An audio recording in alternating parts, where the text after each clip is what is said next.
തെരഞ്ഞെടുപ്പ് വന്ന് ഈ ഘട്ടമാകുമ്പോൾ ഏറ്റവും ശക്തമായ പോരാട്ടവുമായി ഒറ്റ മനസ്സായി മുന്നോട്ട് പോകുന്ന ഒരൊറ്റ മുന്നണി ഇടതുപക്ഷ ജനാധിപത്യ മുന്നണി മാത്രമാണ്. എന്താ വിശ്വാസമാവില്ലേ? ഇവൻ പറയുന്നത് വിശ്വസിക്കരുത്. ഇവൻ ഭക്ഷണം കഴിക്കാനും കള്ളം പറയാനും മാത്രമാണ് വാ തുറക്കുന്നത്. അപ്പോൾ ഞങ്ങളെ സംബന്ധിച്ച് ഞങ്ങളുടെ പ്രവർത്തകർ ഡോക്ടർ പി സരനെ ഹൃദയത്തിലേറ്റുന്നതിന് ഒരു പ്രധാനപ്പെട്ട ഒരു കാരണമുണ്ട്. ആ കാരണം എന്താ കാര്യം? കുറെ നാളായി ഇത് തുടങ്ങിയിട്ട് ഇന്നെനിക്ക് രണ്ടിലൊന്നറിയണം. ഏറ്റവും ഗൗരവപരമായ രാഷ്ട്രീയം പറഞ്ഞുകൊണ്ടാണ്, ആ രാഷ്ട്രീയം വെളിപ്പെടുത്തിക്കൊണ്ടാണ് സരൺ UDF ക്യാമ്പ് വിട്ടത് എന്നുള്ളതാണ്. ഓഹോ, കഥ അവൻ അങ്ങനെ ആക്കിയല്ലേ. ഇനി സരൺ മുന്നോട്ട് വെച്ചിട്ടുള്ള രാഷ്ട്രീയത്തിന് ഗുരുതര സ്വഭാവമില്ല എന്ന് മാധു വിലയിരുത്തുന്നതിന് വേണ്ടിയും വിധി കൽപ്പിക്കുന്നതിനും വരേണ്ടതില്ല. ഇവനെ തടയണ്ട, അയച്ചു വിട്ടേക്ക്. ഇവന് കിട്ടാനുള്ളത് നമ്മളായിട്ട് മുടക്കണ്ട. പി സരൺ എന്തുകൊണ്ടാണ് കോൺഗ്രസ് പാളയം വിട്ടിറങ്ങിയത് എന്ന് ആരോട് ചോദിച്ചാലും പറയുന്ന ഒരു കാര്യം എന്ന് പറയുന്നത് സ്ഥാനാർത്ഥി പ്രഖ്യാപനവും ആയി ബന്ധപ്പെട്ടുണ്ടായ അതൃപ്തി എന്നുള്ളതാണ്. അതൊക്കെ നാട്ടുകാർക്ക് അറിയാവുന്ന കാര്യം അല്ലേ. ഈ സരണിനെ സംബന്ധിച്ചിടത്തോളം സ്ഥാനാർത്ഥിയായി പ്രഖ്യാപിക്കപ്പെട്ടിട്ടില്ല എന്നുള്ളതാണ് ഏറ്റവും പ്രധാനപ്പെട്ട പോയിന്റ്. എന്താ ശരിയല്ല മാവ? ശരിയല്ലെന്ന് ഇപ്പൊ PM ആർഷോയ്ക്ക് പി സരനുമായി മുൻകാലങ്ങളിൽ ഉണ്ടായിരുന്ന ബന്ധം എന്താണ്? നിങ്ങളുടെ രാഷ്ട്രീയത്തെ അതിനിശ്ചിതമായി വിമർശിച്ചു കൊണ്ടിരുന്ന ഒരാൾ അല്ലെ? സത്യമാണെങ്കിലും എനിക്ക് അംഗീകരിച്ചു കൊടുക്കാൻ പറ്റുമോ? ഞാൻ ചോദിക്കുന്ന ഒരു തിരഞ്ഞെടുപ്പ് എന്ന് പറയുന്നത് രാഷ്ട്രീയ പോരാട്ടമല്ലേ? ആണെങ്കിൽ കുഴപ്പമൊന്നുമില്ലെങ്കിൽ അതെ, അല്ലെങ്കിൽ അല്ല. അവിടെ പ്രത്യയശാസ്ത്രം, നിങ്ങളുടെ പ്രത്യയശാസ്ത്രത്തോട് ചേർന്ന് നിൽക്കാൻ കഴിയാത്ത, അല്ലെങ്കിൽ ഇന്നലെ മാത്രം വന്നിട്ടുള്ള, നിങ്ങൾ എപ്പോഴും പറയല്ലോ ഇന്നലെ പെയ്ത മഴയ്ക്ക് കുരുത്ത തകരയല്ല എന്നുള്ളതൊക്കെ. അതന്നത്തെ ചോരത്തിളപ്പിന് ഇപ്പൊ എന്ത് ചോര തണുത്തു പോയാ? വലിയ വിപ്ലവത്തിന്റെ പാരമ്പര്യമുള്ള നേതാക്കളാണ് ഞങ്ങളുടെ രാഷ്ട്രീയ പ്രത്യയശാസ്ത്രത്തെ പ്രതിനിധീകരിക്കുന്നതെന്നൊക്കെ അങ്ങനെ നിങ്ങൾക്ക് പറയാൻ കഴിയുമോ പി സരനെ കുറിച്ച്? മിണ്ടാതിരിക്കാം, കുറച്ച് കഴിയുമ്പോ പോവുമായിരിക്കും. എന്താണ് പുളുന്താനാശാന ഒരു മൗനവ്രതം? ഇങ്ങനെയുള്ള സന്ദർഭങ്ങളിലാണ് നമ്മൾ സ്വയം നിയന്ത്രിക്കേണ്ടത്. Self control. ഓഹോ, നീ സ്വയം നിയന്ത്രിച്ചു നിന്നതല്ലേ? ഇങ്ങനെ മിണ്ടാൻ പറ്റാതെ നിൽക്കുന്നതിന് ഞങ്ങളുടെ നാട്ടിൽ എന്താ പറയാന്നറിയോ? അണ്ണാക്കിലെ പിരിവെട്ടി. ഇത് കേരളത്തെ സംബന്ധിച്ച് ആദ്യത്തെ ഒരു അനുഭവമല്ല. ഇടതുപക്ഷത്തെ സംബന്ധിച്ചും നിരവധിയായിട്ടുള്ള ആളുകളെ സ്വതന്ത്ര സ്ഥാനാർത്ഥികളായി ഞങ്ങൾ മത്സരിപ്പിച്ചിട്ടുണ്ട്, വിജയിപ്പിച്ചിട്ടുണ്ട്. കോൺഗ്രസിന്റെ നേതാക്കന്മാരായി വിഷമിക്കാതിരിക്കും. ഇതിലും വലുത് ഏതാണ്ട് വരായിരുന്നു. ഇങ്ങനെ തീർന്നെന്ന് കരുതിയാൽ മതി. നിങ്ങൾ PV അൻവറിനെ കൊണ്ടേ കെട്ടൽ. PV അൻവറിന്റെ പുറകെ ഞങ്ങളില്ല. PV അൻവറിന്റെ പുറകെ സുധാകരനുമാണ്. അല്ല, ഞാൻ പറയാണ്, ഉരുളക്കുപ്പേരി കോളേജിൽ നിന്ന് ഡിഗ്രി എടുത്ത് വന്നിരിക്കുകയാണ് ഒരു തർക്കക്കാരൻ. നിങ്ങൾ ആ കുറ്റിയിൽ തന്നെ കിടന്ന് ചുറ്റാൻ നിൽക്കണ്ടെന്നാ പറഞ്ഞത്. അല്ല, ആ കുറ്റി ആരവിടെ കൊണ്ട് അടിച്ചു എന്നുള്ള ചോദ്യമേ ഉള്ളൂ. നിങ്ങളാണല്ലോ ഈ പറയുന്ന രണ്ടാം ഊഴമൊക്കെ കൊടുത്ത MLA ആക്കി വാഴിച്ചത്. ഇതൊക്കെ എന്റെ തലയിലാവൂലോ. അങ്ങനെ തന്നെ വേണം. ഇറങ്ങിപ്പോയപ്പോ ആ കുറ്റിയിൽ നിന്ന് കയററ്റു പോയപ്പോഴാണ് നിങ്ങൾക്ക് അതിനപ്പുറത്തേക്ക് ഒരു വര വരച്ചിട്ട് അവിടെ ചിന്തിച്ചാൽ മതി എന്ന് പറയുന്നത്. അത് നടക്കില്ല ശ്രീ PM ആർഷോ. മുതലും പലിശ ചേർത്ത് കിട്ടി. ഈ കിട്ടുന്നതിലേക്ക് എനിക്ക് സന്തോഷമേ ഉള്ളൂ. ഇനിയും കിട്ടാൻ വേണ്ടി ഞാൻ പ്രാർത്ഥിക്കാം.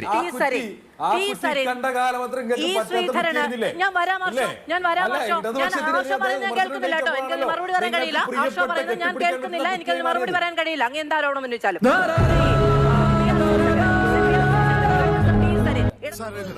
സാരമില്ല, ഞാനിത് പ്രതീക്ഷ തന്നെ വന്നത്. നീ വിഷമിക്കാണ്ടിരിക്കും. എനിക്കെന്ത് വിഷമം? എനിക്കൊരു വിഷമമില്ല. ഇന്നും കിട്ടിയില്ലേ? കിട്ടി. എന്തായിരുന്നു വിഷയം? യൂത്ത് കോൺഗ്രസിനെ സംബന്ധിച്ച് അവരിതിനകത്ത് ഏതെങ്കിലും ഒരു ക്രൈമിനകത്ത് ഉൾപ്പെട്ട ആളുകളെ മാറ്റി നിർത്തുന്ന നിലയുണ്ടായിട്ടുണ്ടോ? അതങ്ങനെ വിടാൻ പറ്റുമോ ബ്രദർ? അതങ്ങനെ വിടാൻ പറ്റും. ഒരോളം സൃഷ്ടിക്കാൻ തന്നെയാണ് ഈ സദാശിവം വന്നിരിക്കുന്നത്. ധീരജ് രാജേന്ദ്രന്റെ കൊലപാതകവുമായി ബന്ധപ്പെട്ട് എന്താ കേരളത്തിനകത്തെ കോൺഗ്രസ് സ്വീകരിച്ച നിലപാട്? വെറുതെ കിടന്ന് ഉരുളാദാശനെ ഒരു കള്ളൻ, കുറെ നുണ പറയാനും നീയൊക്കെ അത് കേട്ട് വായും പൊളിച്ച് നിൽക്കാൻ. ഒപ്പം പ്രതികളായിരുന്ന മറ്റ് ആളുകൾ, മറ്റ് KSU പ്രവർത്തകര്, അവരിന്ന് അവിടെയാണ്. അവരിന്ന് KSUവിന്റെ ജില്ലാ പ്രസിഡന്റായും KSUവിന്റെ സംസ്ഥാന ജനറൽ സെക്രട്ടറിയായും സ്ഥാനക്കയറ്റം കൊടുക്കുന്ന നിലപാടല്ലേ സ്വീകരിച്ചത്? ഈ ഫൂളിഷ് ലൈസ് ഒക്കെ എല്ലാവരും വിശ്വസിക്കുന്നു വിചാരിച്ചിട്ടാ? പിന്നെ വിശ്വസിച്ചിട്ടുണ്ട്. നിങ്ങൾ കേരളത്തിലെ വിദ്യാർത്ഥി സംഘടനാ പ്രവർത്തനത്തിന്റെ കേരളത്തിലെ ക്യാമ്പസുകളുടെ ചരിത്രം എടുക്കുന്നേ. എന്നിട്ട് കേരളത്തിലെ ക്യാമ്പസുകളുടെ ചരിത്രം എടുക്ക്. അപ്പൊ അറിയാം ആക്രമിക്കപ്പെട്ടത് അത്രയും SFI ആയിരുന്നു എന്നുള്ളതിനെ സംബന്ധിച്ച്. ആവേശം കൊണ്ട് ഓരോന്ന് വിളിച്ചു പറഞ്ഞ് തടിയേടാക്കണ്ട. പണിയെടുക്കാതെ ജീവിക്കാൻ നോക്ക്. കോൺഗ്രസിന്റെ പ്രതിനിധി ശ്രീ ജിൻഡോ ജോൺ ഇവിടെയുണ്ട്. ഇപ്പൊ കിട്ടൂടാ, ഇപ്പൊ കിട്ടും. കുറ്റം ചെയ്തവർ ഏത് രാഷ്ട്രീയ പാർട്ടി ആയിക്കോട്ടെ, അവർക്കെതിരെ SFIക്ക് എന്താ സമരമില്ലാത്തത്? രണ്ടാമത്തത്, താങ്കൾ പറഞ്ഞു അക്രമികളെ ഞങ്ങൾ കൈകാര്യം ചെയ്തു പുറത്താക്കിയെന്ന്. എന്റെ ഭയ, ഞാനൊന്നും പറഞ്ഞിട്ടില്ല. മുതലാളി ഒരു പ്രാവശ്യം പറഞ്ഞിട്ടുണ്ട് ബോട്ടിൽ വെച്ചേ. മുതലാളി മറന്നുപോയതാ. നിങ്ങളുടെ പാർട്ടിയിലെ അക്രമികളെയാണ് ആദ്യം പുറത്താക്കാൻ ഉദ്ദേശിക്കുന്നതെങ്കിൽ ആദ്യം പുറത്താക്കേണ്ടത് ആർഷോയെ തന്നെയാ. ആർഷോ പിടികിട്ടാ പുള്ളിയാണ്. ചെറിയ വട കൊടുത്ത് വലിയ വട വാങ്ങിച്ചു.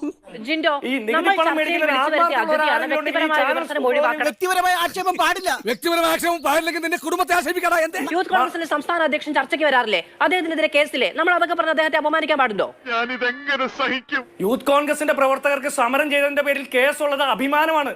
അങ്ങനെ സമരം ചെയ്തതിന്റെ പേരിൽ കേസുള്ള SFI-കാരനും അത് അഭിമാനമാണ്. അതെ അതെ. കൂടെ പഠിച്ച സഹപ്രവർത്തകന്റെ സഹപാഠിയെ വിളിച്ചുകൊണ്ടുപോയി തട്ടിക്കൊണ്ടുപോയി ഹോസ്റ്റലിൽ കെട്ടിയിട്ട് കൊല്ലാൻ നോക്കുന്നത് ആ കേസിന്റെ പേരിൽ കേരളത്തിൽ ഒരു വിദ്യാർത്ഥി സംഘടന നേതാവും അഭിമാനിക്കാൻ പാടില്ല. തൃപ്തിയായി സാറേ, എനിക്ക് സന്തോഷായി. എന്റെ എല്ലാ മാനവും പോയി. അതുകൊണ്ട് ഞാൻ കൂടെ ഇരിക്കുന്ന പാനലിൽ ഇരിക്കുന്ന ആളുകളെ മുഴുവൻ അങ്ങ് ഓശാന പാടണമെന്ന് മാധു വിചാരിച്ചാൽ അത് നടക്കുന്ന കാര്യമല്ല. നീ എന്തിനാണ് റോട്ടിൽ കൂടെ പോണ ഏണിയൊക്കെ പിടിക്കണത്? നാട്ടുകാരെ കൊണ്ട് പറയിപ്പിക്കാൻ വേണ്ടിട്ട്. ഇവിടെ SFI-ൽ നിന്ന് ക്രിമിനലുകളെ പുറത്താക്കാൻ ഉദ്ദേശിക്കുന്നെങ്കിൽ ആദ്യം പുറത്താക്കപ്പെടേണ്ട ആൾ ഇദ്ദേഹം തന്നെയാണെന്നാണ് ഞാൻ ഉദ്ദേശിച്ചത്. ഇനിയും കേൾക്കാനുള്ള മുസ്ലിം പോർ ഇദ്ദേഹത്തിനില്ല. അയ്യോ, ഇനി ഇവിടെ നിന്നാൽ എന്റെ പണി പോവും. ഇവിടെ നിലവിലെ കണക്കുകൾ പ്രകാരം സീറ്റുമായി ബന്ധപ്പെട്ടിട്ടുള്ള വ്യത്യാസങ്ങളുണ്ട്. അത് അലോട്ട്മെന്റിന്റെ പ്രക്രിയ പൂർത്തിയാകുന്ന ഘട്ടത്തോടു കൂടി അത് പരിഹരിക്കപ്പെടും എന്നൊക്കെ പറയണ്. സത്യം സത്യമായി പറയുന്നവനായി ഈ രാജാക്കന്ന്. സീറ്റ് വർദ്ധിപ്പിച്ചും ബാച്ച് വർദ്ധിപ്പിച്ചും അത് പരിഹരിക്കുന്നതിന് വേണ്ടിയും ഉന്നത പഠനത്തിന് അർഹരായ കേരളത്തിനകത്ത് പഠിക്കണമെന്ന് ആഗ്രഹിക്കുന്ന മുഴുവൻ ആളുകൾക്കും പഠിക്കുന്നതിനുള്ള സാഹചര്യം ഉറപ്പുവരുത്തുന്നതിന് വേണ്ടിയിട്ടുള്ള ഇടപെടലാണ് കഴിഞ്ഞ നാടുകളിലൊക്കെ ഇടതുപക്ഷ ഗവൺമെന്റിന്റെ ഭാഗത്ത് ഉണ്ടായിട്ടുള്ളത്. വെറും വാഗ്ദാനം കിട്ടുകയില്ല. അതുകൂടെ മനസ്സിലായില്ലേ? വരൂ. ഇതാണ് ഇവിടുത്തെ വ്യവസ്ഥിതി. We are living in a very cruel society. ഇനി നേരത്തെ പറഞ്ഞു ഞങ്ങൾ ഇവിടെ സർക്കാരിന് കവചൊരുക്കുകയാണെന്ന്. ഞങ്ങൾ ഒരു സർക്കാരിനും കവചൊരുക്കാൻ വേണ്ടി ഉദ്ദേശിക്കുന്നില്ല. SFI-യുടെ നിലപാട് വളരെ കൃത്യമായിട്ടുണ്ട്. അതുകൊണ്ട് ഇപ്പൊ എന്താ? അല്ല ഒന്നുമില്ല. അത് വിദ്യാർത്ഥികളോടൊപ്പമാണ് എന്നുള്ളതിനകത്തും തർക്കമില്ല. അത്രയും വേണോ?